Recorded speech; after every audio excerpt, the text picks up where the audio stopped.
18তম নিবন্ধনের ফল প্রকাশ নিয়ে সবশেষ যা জানালো এনটিআরসি, অর্থাৎ এনটিআরসির যে 18তম শিক্ষক নিবন্ধনের ফলাফল প্রকাশ করার কথা রয়েছে। তো আজকের এই ভিডিওতে মূলত আমরা অবশ্যই এটা নিয়ে কথা বলবো। সেজন্য আমার যে ইউটিউব চ্যানেল রয়েছে এবং ফেসবুক পেজ রয়েছে, অবশ্যই আপনারা লাইক এবং সাবস্ক্রাইব করবেন FM জব স্টাডি। তো 18তম শিক্ষক নিবন্ধনের চূড়ান্ত ফল প্রকাশের সব প্রস্তুতি শেষ করেছে বেসরকারি শিক্ষক নিবন্ধন ও প্রত্যয়ন কর্তৃপক্ষ এনটিআরসি। তার মানে এখানে দেখেন সব চূড়ান্ত যে ফলাফল, এটা সব প্রস্তুতি শেষ। এখানে শুধুমাত্র অপেক্ষা ফলাফল প্রকাশের। যে কোনো সময় এই নিবন্ধনের ফল প্রকাশ হওয়ার সম্ভাবনা রয়েছে বলে জানা গেছে। তার মানে আজকেও নিবন্ধনের ফলাফল প্রকাশ হতে পারে।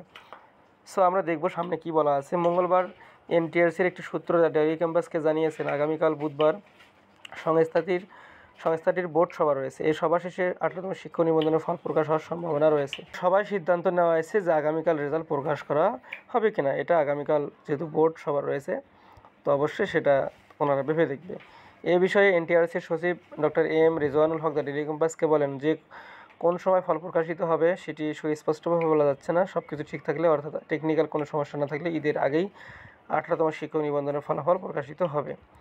জানা গেছে 2023 সালের 2 নভেম্বর 18তম শিক্ষক নিবন্ধনের বিজ্ঞপ্তি প্রকাশ করে এবং কতজন উত্তীর্ণ হয়েছে, কারা কী অবস্থায়, বাকি তথ্যগুলো এখানে দেওয়া আছে। যে প্রায় 18 লাখ বা 19 লাখ প্রার্থী এখানে আবেদন করেছিল। এর মধ্যে যে পাশ করেছে 4,79,981 জন।